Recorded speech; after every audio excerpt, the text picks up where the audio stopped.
What's going on, everybody? It's the Creative Fro, checking back in for another episode of Fireside Tech. I hope you enjoyed your week and are ready to learn something new, because today I'm going to be diving behind the computer to show you how to use DaVinci Resolve 15 for free. If you didn't get a chance to see, this past Wednesday we posted a video going over what DaVinci Resolve 15 does and how powerful it is. And on top of that, this editing software program is all for free. So I suggest you pause this video and go check that out, and then come back here and you should be all set to speed. All you're going to need for today's tutorial is some clips that you want to edit together and a computer that has DaVinci Resolve 15 loaded on it. In the description box, I'll leave a download link for this program so you can follow along with your footage as well. But before we dive into today's tutorial, don't forget to hit the big red subscribe button if you have yet to already, and also turn that notification bell on just for fun.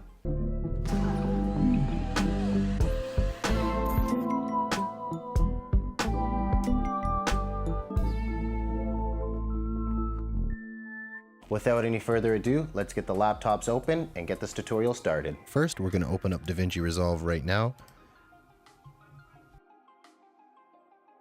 And now the first screen we're prompted with here is to kick off a project. So we're going to start a new project and name that project whatever we'd like.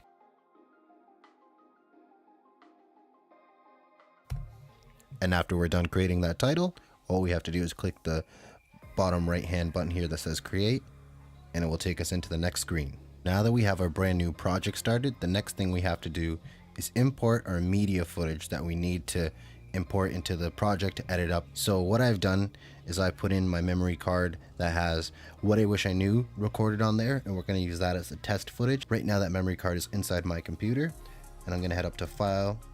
We're going to import File and then import media. And then right here, I'm just going to choose the side with my memory card, the EOS Digital. Now after you've found your footage that you need, you want to select all the clips you want, and then we're going to hit open. For this project, I only had one clip, so I'm going to select this one and now hit open. And you're going to be prompted with this little screen here. It says the clips have a different frame rate than the current project settings, and you can just put change or don't change. It won't really make a difference because you can change this later on as well. So I'm just going to hit change, and now our file is being imported. So now our goal is to get this footage onto the timeline and start cutting it up and taking the parts we want out of it. So I'm going to take this clip and I'm just going to drag it into the timeline over here. Bring it to the beginning. And now I'm just going to go through with the blade tool. So right here, I'm just going to mouse over the blade, and now we'll be able to cut up the clip. So there'll be some time for me to get down to the seed.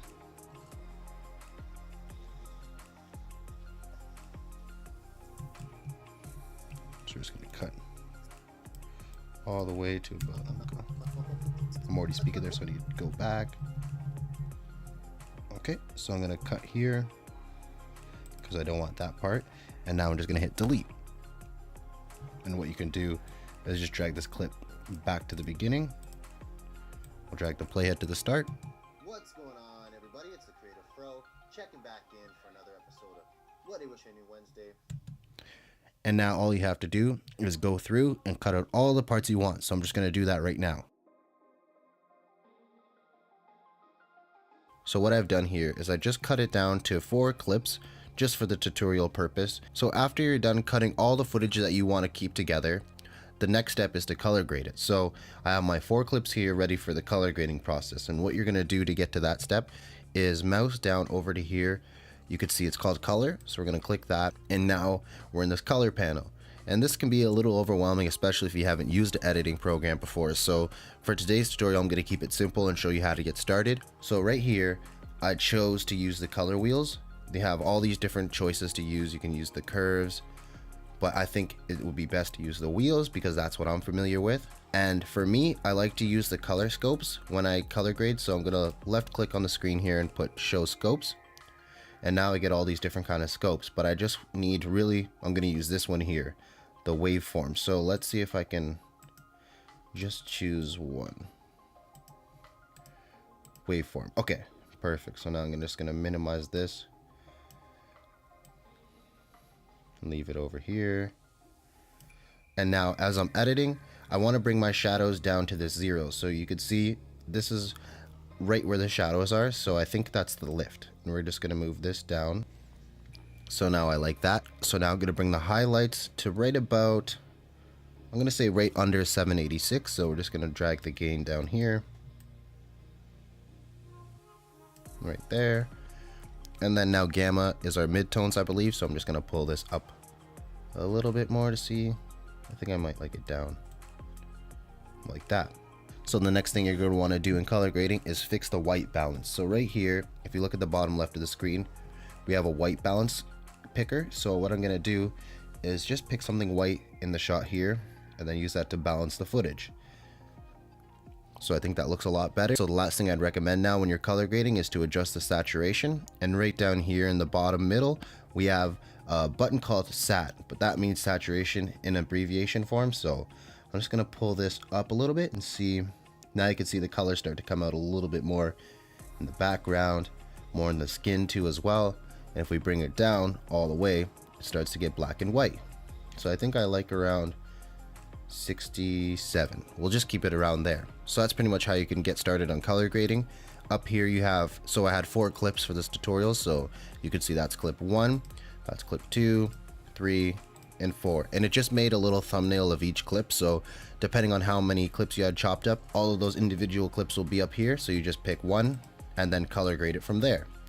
So as you can see, this one has been color graded. It has this little colorful box around it, and that's how you know you color graded that footage. And now just to quickly show you what that color grade has done to this footage, you can see as it plays back, watch when it goes into the next clip that's not color graded. So this is our flat profile, and in this clip that we color graded, all the colors are pulled back in. As you can see, the color grading tools in this program are very powerful. This look is the look I would get for Final Cut Pro as well. Now the next thing, let's say you wanted to add some titles, text, or transitions. What you can do to add those effects is, let's mouse up to the effects library in the top corner here, and let's start with a title. So let's just say we wanted a simple title. We can drag it. So all I did is just double click the title right there, and it brought open this page. So now I'm going to change this to, and you have a whole bunch of options here for the text that you can change it to. And I think it's connected to your font book, so whatever fonts you've downloaded, you should be able to use in this program as well. And you can change the face, the color, and all these different things to it. We can add a drop shadow if we wanted to. So there's titles, and there's all these different kind of titles. If you want fancier ones that take a little bit more time to render out, there's all these different kind of effects here. So look into those if you want to use this as well. Let's say you wanted to add a transition. We can go up here to video transitions, and we'll do a blur dissolve, for example. We'll drag it in between these two clips, and we'll just play it back and watch the blur.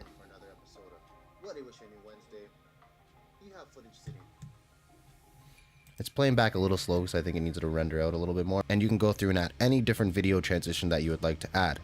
And if you want to take that away, you just click on it and press delete. So now if you want to add some music to the footage, we're going to mouse over here to sound library. Once you're in the sound library, you're going to hit right here on the 3 dots and add library.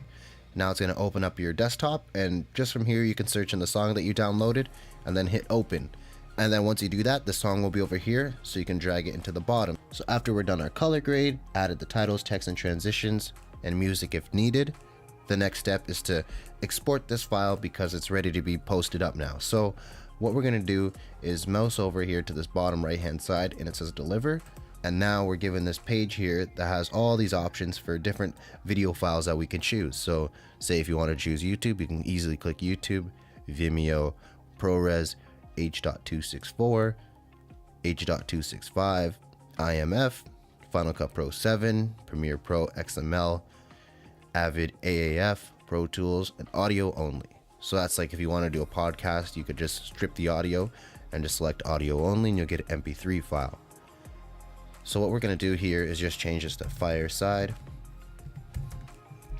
and you're going to choose where you want it to be saved. So I'm just going to choose the desktop will be perfect.